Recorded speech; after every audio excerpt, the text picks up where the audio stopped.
ancora dà un po' di brividi.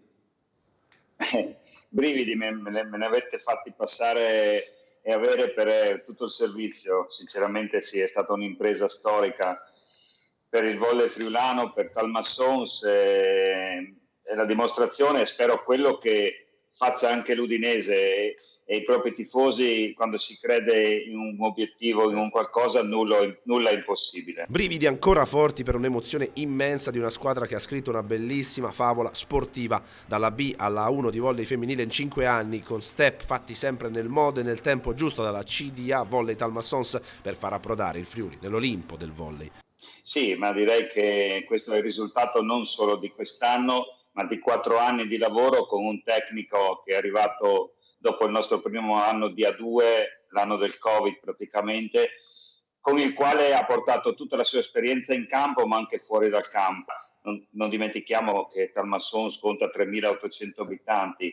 Per arrivare poi a un progetto dove noi ci siamo proposti a tutto il territorio, a tutto il Friuli Venezia Giulia, e vogliamo diventare la squadra del Friuli Venezia Giulia. Poi siamo andati oltre, sì è vero, le aspettative, battendo una squadra che era costruita per la 1 con dei giocatori di A1. Ora speriamo di ricevere qualcosa anche dal territorio, perché avremo bisogno sicuramente di una mano da tutti i punti di vista. Ed è ancora a vedere questo piccolo paese Talmassons con Perugia, Roma, Milano, Cuneo, piuttosto che Monza, eccetera, veramente fa effetto. Adesso però si mettono i proverbiali ferri in acqua. Per il futuro c'è una 1 da disputare, che vuol dire investimenti, sponsor, mercato, anche palazzetto, con tante ipotesi sul tavolo.